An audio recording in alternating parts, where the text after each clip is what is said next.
Hello, you beautiful fucking probers. Howdy, howdy. Thank you for joining us for another week of extraterrestrial investigation. And if this is your first time listening, welcome to another episode of But It Was Aliens. My name is Moonwalker, and I'm lead investigator for this case. And I'm joined, as always, by old Grey Chops himself, Greybeard. How are you today, son? Grey chops? Yep. What does that even mean? As in mutton chops. Okay. I like how you started your one with a swearing bonanza for a change. Usually you save that for my episodes only. Well, you know, thought I'd mix it up a bit. Wrap up warm, probers. We're going to Russia. Ooh. The year is 1908. Ooh. And we're at a sparsely populated area of Russia known as the Eastern Siberia Taiga. Tiger?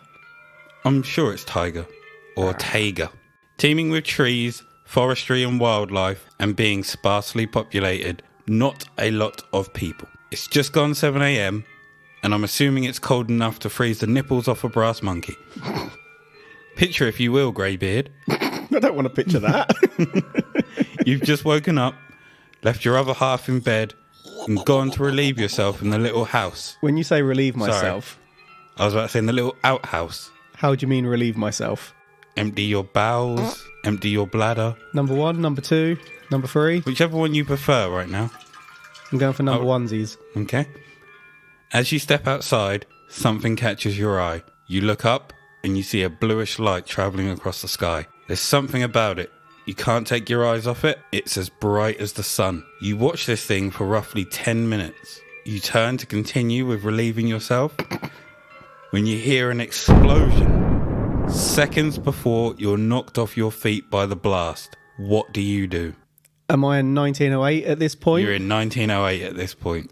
I shit my pants. Fortunately, I'm in the bathroom and I'm ready to go. For some... I'm thinking it's 1908. I suppose it's not going to be missiles. I'm trying to think if there's any sort of military explanation, like a war declaration, that could explain this. Already? You're trying to figure out what it is already? I'm putting myself in 1908. I'm thinking it's me. Okay. It's me in the bathroom. I see that. I get knocked to the floor. What am I going to do in 1908? Shit yourself? Yeah, I'm shitting myself. There's no other explanation. That's what I'm doing. For some Evenki natives and Russian settlers northwest of Lake Baikal, this is exactly what happened. They shit themselves. Except they were just outside observing and didn't crap their pants. Oh, me neither. Along with knocking them off their feet, it also broke windows too. To tell the truth, they may have quickly got up, changed pants, and returned outside. So who knows if they actually did crap their pants. You're not going to want to say that you were there and crapped your pants. So if anybody sees me in the gym and I'm collapsed, add more weight to the bar before calling the police or the ambulance. I thought you were going to say change my pants.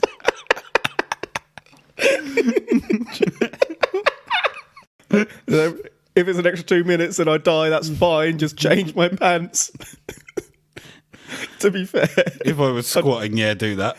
I'd want the same thing. If I had a stroke or something and I crapped myself, Change my clothes. yeah, just change then my call- trousers before you call emergency services, or call them, but then change my clothes. Don't wait. I don't want to be on the newspapers with poop running down my leg or whatever. That would be funny. No. No, it wouldn't. Was this a civilized area? In Were terms, there lots of buildings? Was it like urban or was it rural? I would say probably not that many. Sparse, very few people. So I'd say they were probably living 1908 in like wooden huts at the time. So they're unlikely to have windows? Might have had windows. Who knows? I'm thinking, when I say wooden huts, I'm thinking of like small cabins. Yeah. So we've got a lot of witnesses, potentially. However many people were there. Sparsely populated. Well, could I've be. made the assumption when you said Russian settlers that that's quite a lot, because you don't tend to get like one or two, you get several. I reckon you're going to have more than 20. Okay. Now, I know what you're thinking. There was an explosion. Of course, people would be knocked over and windows destroyed by the blast waves. Well, what if I told you that this explosion, the epicenter of it all, was 400 miles away? Hot damn. I'm unsure if the event key were 400 miles away, but couldn't pinpoint that info. But there are reports of people 400 miles away from the blast being knocked off their feet. That's a big blast.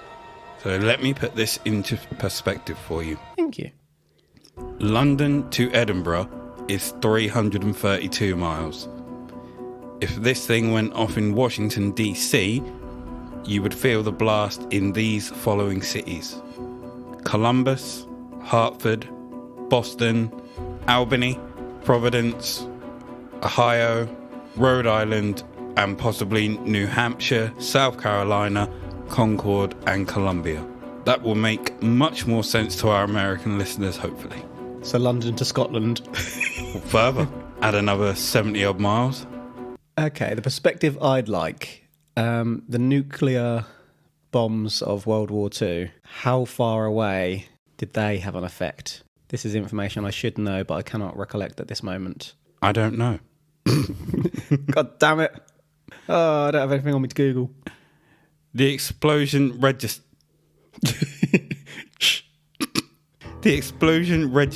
at seismic stations in multiple parts of the world. The UK, Croatia, Germany, Denmark. I want to say Latvia. Where the hell is or Latvia? Batavia, I don't know where that is either, to be honest. which was the capital of the Dutch East Indies, and it also registered in Washington, D.C. This is a big-ass blast in 1908. The blast itself produced 186 times. I'm going to repeat myself here for clarity. The blast itself produced at least 186 times more energy than Hiroshima. Hot damn. That's kind of what I was getting at a second ago. Thank you for that. You're welcome. Hot damn. The next few weeks, the night sky over Russia and Europe was so bright that you'd be able to read a book outside as if it was day. The night sky? Mm-hmm. What the hell? For a few weeks? Yep. What the hell? And also, this thing flattened 80 million trees. Yeah, but the sky was bright at night. What the hell? Here are some pictures of the destruction and what it looked like several years after. That's some destruction right there. Look, there's quite a few pictures. Yeah. Okay. So I'm looking at some pictures of basically what used to be a forest whereby the trees are now all laying horizontal and appear to have been stripped of leaves as well, possibly, though it could just be the time of year.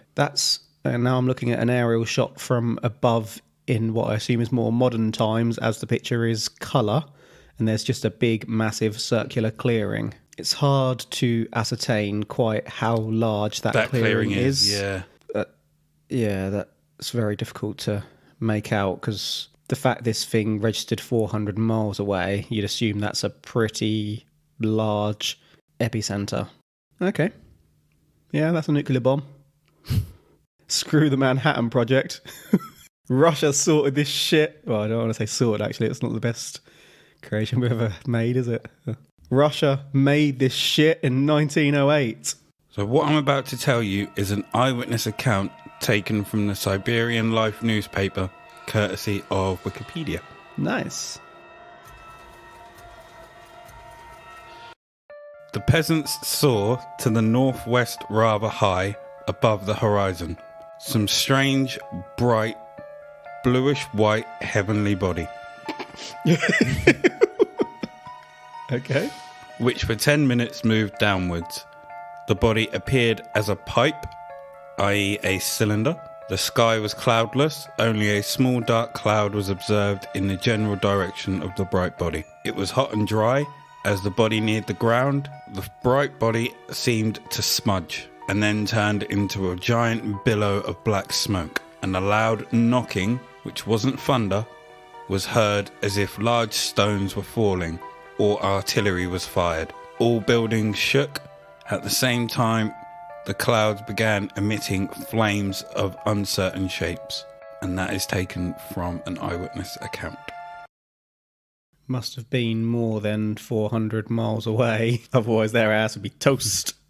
Wouldn't you agree that cigars are also cylinder-shaped? I would. So is Oumuamua. Remember that? I do indeed. Yeah. And so are caterpillars. And Giant caterpillar. If a caterpillar was giant, that would be scary as shit. indeed it would. And within another probe, didn't we touch on the fact that cigar-shaped UFOs may in fact be motherships? We may have. Consider the size of the blast and damage caused. Could it be possible that a mothership crash landed? Could it be possible? Yes. However, the fact that this thing has blown up potentially in the atmosphere by the sounds of it, so there was a big boom and then lots of knocking was heard as if large stones were falling. I'm suggesting that ain't a crash.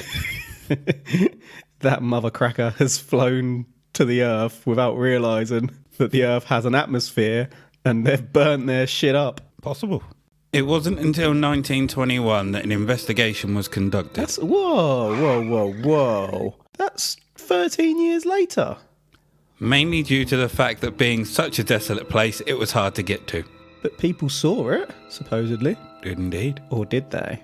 A survey was conducted for the Soviet Academy of Sciences And our survey says? by Russian mineralogist. Is that Leonard or Leonid? I'm I guessing should really look this shit up before Leonid sounds correct. I'm going to call him Leonard. Sorry, Leonard, but you're Leonard now. So Leonard Kulik. I'd have just called him Mr. Kulik or Miss Kulik. Nah, I'd change their names. Do you? I give If I them can't names. pronounce it. I give them names if they don't have names. In terms of I cannot pronounce what that is, so I'm just going to call him Leonard. Not change them completely to his name was Kevin. And No, I never do that either. Kulik didn't go to the site, but spoke to locals. From these conversations, he concluded that it must have been caused by a meteorite impact. After getting the government to fund an expedition to the impact site in 1927, he finally made that trip. He hired Evenki hunters to help him get to the epicenter, and what he found once he got there surprised even him. Roughly 8 kilometers were trees scorched and branches ripped off, but what was different about these trees to the ones I showed you in the pictures is that these trees were upright. Okay. And it was in the epicenter. Whereas outside of this area, the trees were flattened away from the center, but there was no debris from a crash. So again, that would suggest that something exploded in the air because the blast waves would have spread out as it exploded, and so therefore things further away would have been hit more as the power was generating and expanding. Does that make sense? Mm-hmm. This motherfucking alien joyrider fucked up. In the 60s, a shape was spotted within the area of destruction. Its shape resembled a gigantic spread eagle butterfly with a wingspan of 70 kilometers. That's 43 miles. And a body length of 55 kilometers, 34 miles. It's been said in the past that things are drip-fed to society to get them used to something. You yourself, Greybeard, have said that upon seeing an alien, you would start a podcast talking about aliens to start to familiarise people to the notion before revealing it. Taking that out of context slightly, that makes me sound a bit loopy. Now people who are just listening to this for the first time about, oh shit, he's seen an alien! What a fucking weirdo! Maybe you have. This is your way of getting everyone used to it. Also, you mentioned spread eagle. I've watched Vikings recently and I've just got blood eagle in my head. That's not a pretty image. Is this the imprint left by a living kaiju? The cigar-shaped object was a cocoon heading to Earth, and this kaiju is maybe one that possibly escaped or was just looking for somewhere to lay dormant, gestating before finally spreading its wings. During this same time, Kulik found several potholes, each 10 to 50 meters in diameter. He initially thought these were meteoric? Sounds erotic. It's a new type of porn. Grandma's favourite. Meteoric craters, but he didn't have the means to investigate at the time. But could what have landed, made its way underground and used these holes as air holes? Can I just ask, what was a kaiju again? Godzilla and all the creatures from Oh, Godzilla. like Mothra style. Yes. Yeah. During the next 10 years, Kulik made 3 more trips and had the means to excavate. It took time, but when he got to the bottom of this particular bog, they only found a tree stump. Used for sustenance, maybe? So here is a picture of what they saw. That spread eagle butterfly. That's just a blob. A butterfly. It's literally a blob. It's a geographic survey blob. If that was a Pokemon, that would be Grimer. There's wings. There is not wings. If there's wings, then it's got There's an 1, 2, antenna. 3, 4, 5 wings. An antenna? Where the hell are you seeing an antenna? At the top, that looks like a horn, but it's an antenna. Okay, I literally can't describe this picture because it is quite literally a map with some swirls A outlined butterfly. in it. It looks nothing like a butterfly, I swear to you. It looks like someone has spilt some ice cream on the floor and it's melted. It's a butterfly. No, it's not. And I started laughing as you were talking a second ago because I was just putting that all together in my mind and trying to visualise the theory you're coming up with here. Basically, Mothra shot in a tube to Earth. Cocoon. Shot in a cocoon, and then popped out. Basically, where the hell did Mothra come from? What if it wasn't Mothra? Would you like to scroll for me? Do you know, I was literally going to say Butterfree, but I went with Mothra because it's what we've been talking about, but I had Butterfree in my head the whole time. It looks nothing like Butterfree either. When I mentioned it looked like Grimer, because I was thinking Butterfree and it doesn't look like it. If you'd like to scroll again, What the hell is that? that's Mothra. Oh, is it? That's a pretty... Almost Similar looking picture to the That's not what I was going to say. first one. I was going to say it's quite almost abstract. Like, it's hard to make out. It's got How are neon wings. How are you struggling to make that? Oh, out? I can see it, don't get me wrong. Just it's... I can't think of the type of art that it is. It's almost like a charcoal-y image. I forget what they're called. No, it's really not. Look, you. Right, so you want me to believe I that... don't want you to believe. I want you to remember that it could be a possibility. So you want me to believe that it's a possibility that Mothra or Butterfree came to Earth in a cocoon, exploded above the Earth, and laid... Hold on, how big are you saying that they are? What I want you to believe is that Caterpie, is it Caterpie? Metapod Yeah. came to the Earth, landed in the ground. And was 43 miles wide. A giant Metapod. Crikey, my gosh. Right, I'm in. It frustrates me they took so long to investigate this. It was a long time after, wasn't it? Yeah. Well, if they think If something... they would have got there quicker, they maybe could have caught a glimpse of Butterfree leaving. And where did Butterfree go? I don't know, back into space. How? His cocoon was destroyed. Who said Butterfree can't fly in space? It's an alien. Doesn't it need to breathe and eat? Who says it can't eat in space? Okay, breathe. Who says it can't breathe? How can it breathe in space? Who says There's it breathes nothing oxygen? to breathe. But there's nothing. Space is empty space. Maybe in its little sacks. Does it have sacks? It carries an airbag. I don't know. Just doesn't need oxygen. It can breathe in space. There's nothing to breathe. Doesn't need to breathe in space. It holds its breath for, well, to be fair, if it's 43 miles large. That could probably hold a fair bit of air. Although I'm sure there'd be something going on with the pressure if it had all that air in it flying in space, and it would blow up anyway. Spreads to its wings. Pardon? Like a circulation. Yeah. Right. I feel like you could have come up with a more convincing story than Butterfree. But it wouldn't have been as fun. Greybeard, what I'd like you to do is explain what you see in the following picture. Oh no. Okay, what I'm looking at is a helicopter over what I'm assuming is the ocean, and it could be a large lake. Regardless, it's kind of like what I explained earlier, actually, whereby directly below the helicopter there's like a clearing, and then further out below the helicopter, the force is generating lots of waves, almost like the trees that are being knocked down in the previous discussion further away. Precisely. Now, we have technology that can form this type of pattern, correct?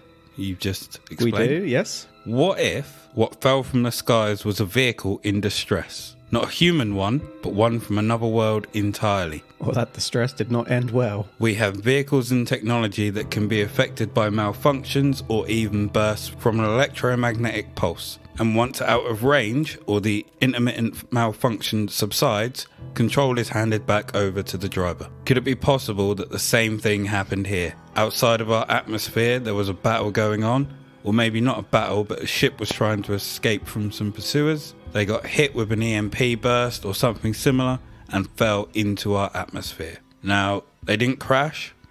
Control was handed back over before the impact, and they managed to steady the craft before putting the boosters back on and shooting back out of our atmosphere. That's not to say that they landed unscathed. Remember, there was broken trees that had charred branches and the stumps remained.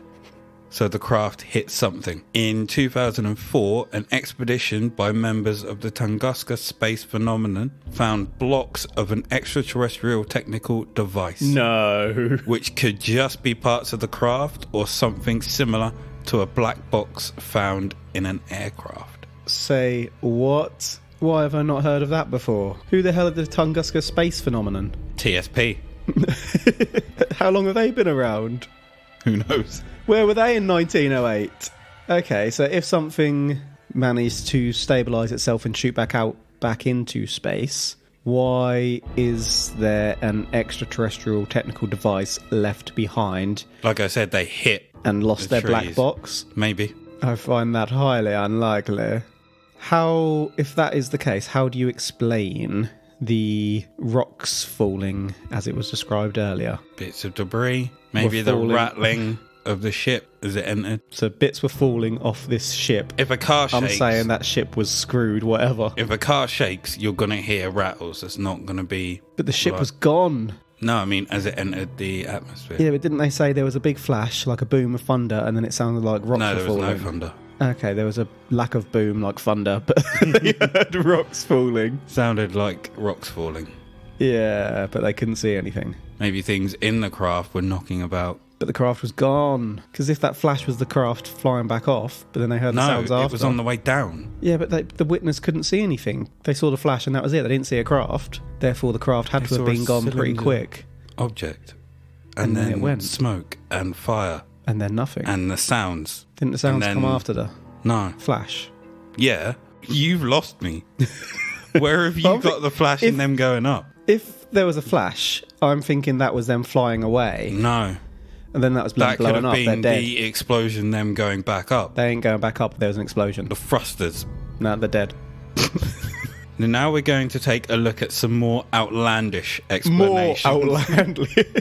Oh, no.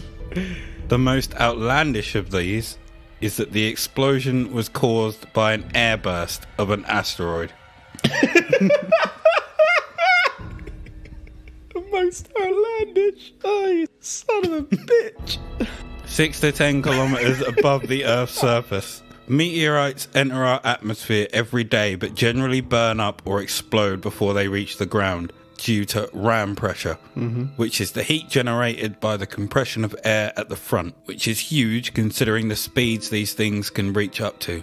160,000 miles per hour. That's 72 kilometers per second. Scientific estimations of the burst are around 10 to 30 megatons of TNT, and that's from an air burst. When I mentioned earlier that it was 186 times that of Hiroshima, it would seem that these were merely estimates, and that recent calculations that if this was a 15 megaton explosion, then it would have been 1,000 times that of Hiroshima, and would have mirrored the US Castle Bravo nuclear test from 1954, which measured 15.2 megatons, and 1/3 of the Soviet Union's Tsar bomber test in 1961. Nukes ain't fun, kids.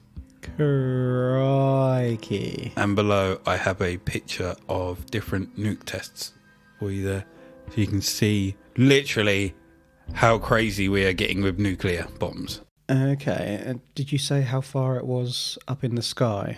When it exploded, or? Yeah. No, it doesn't say. Yeah, I'm just thinking that would be reversed, wouldn't it? If that happened in the sky, then it would shoot Down.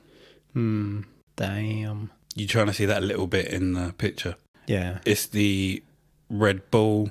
The man who sky jumped. Yeah, and the Tsar bomber reaches higher than that. I've never even heard of the Tsar bomber. Neither had I until this. Was that the biggest test ever done, or has there been bigger? I think it's the biggest test that's been done to date, but I think there's a Tsar bomber too. Okay. I've read or something. But I think they literally have another. So the cloud of the Tsar bomber reached between 40 and 45,000 metres into the air. Mm-hmm. Therefore, this explosion in the sky in 1908 must have been about 45,000 metres plus to only knock down all the trees and whatnot, but not actually destroy them. Possible. Outlandish. With the technology that we have nowadays, it's noted that nuclear weapon-sized air bursts occur regularly outside of our atmosphere. Eugene Shoemaker. Shoemaker?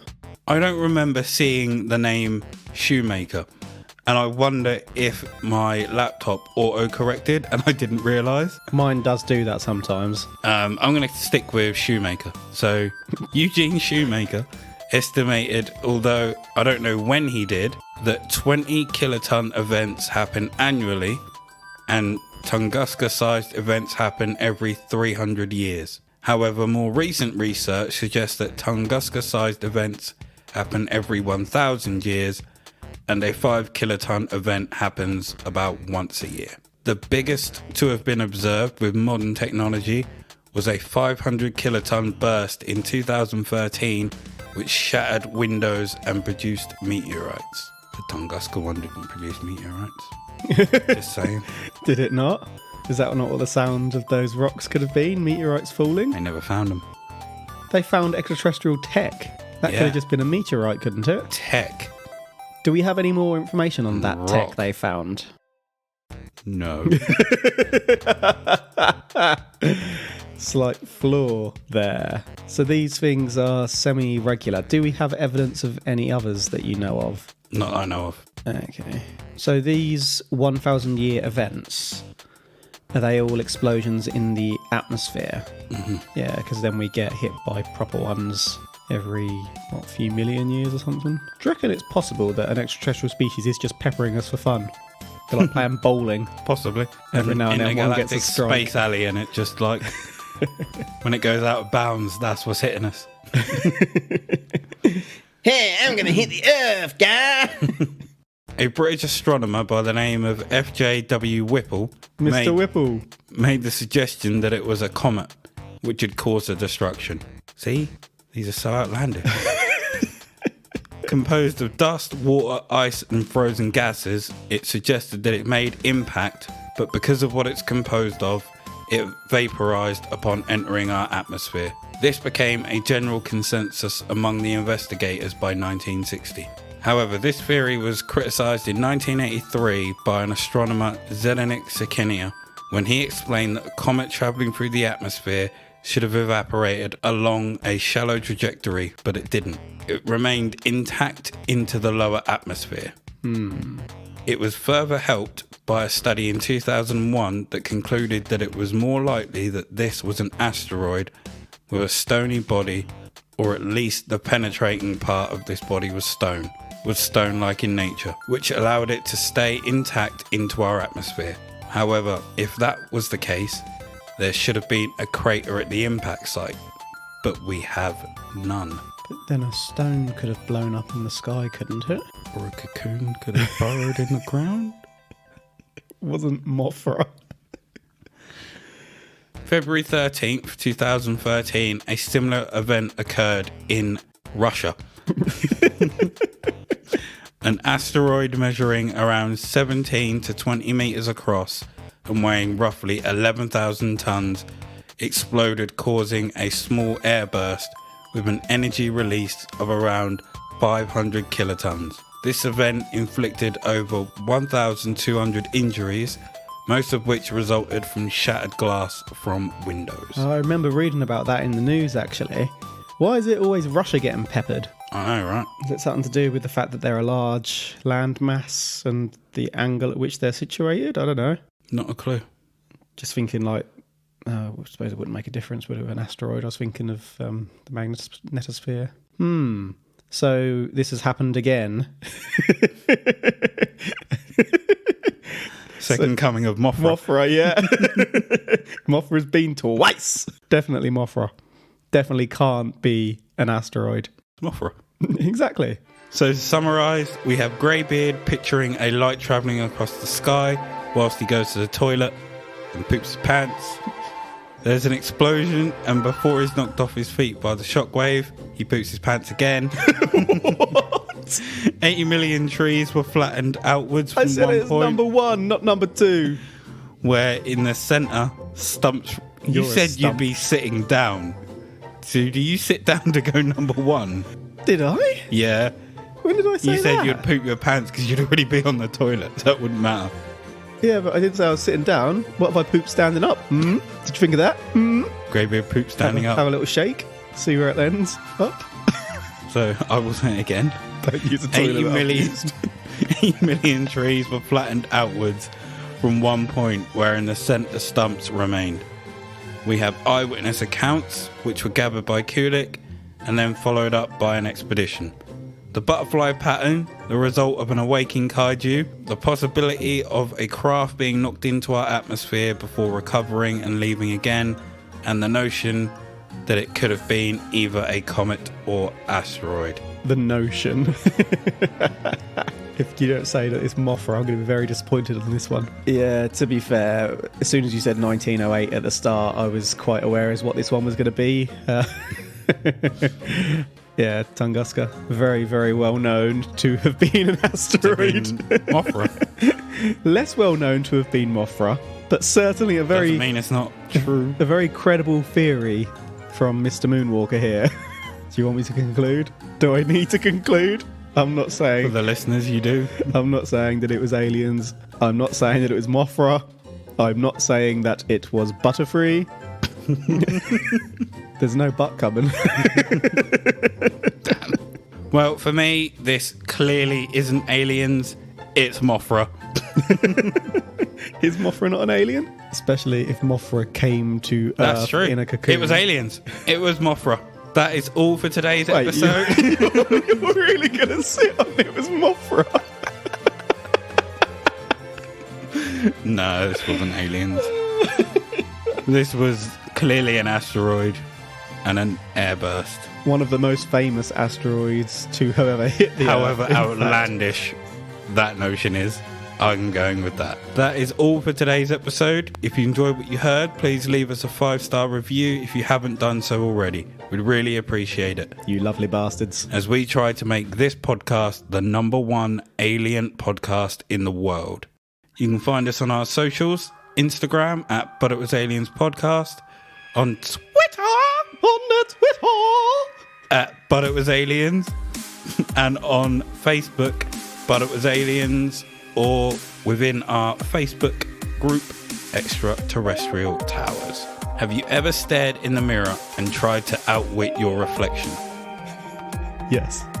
Have you ever stared in the mirror and been outwitted by your reflection? No. Remember, the truth is not only up there, but also staring at you in the mirror. I'm the truth. Hashtag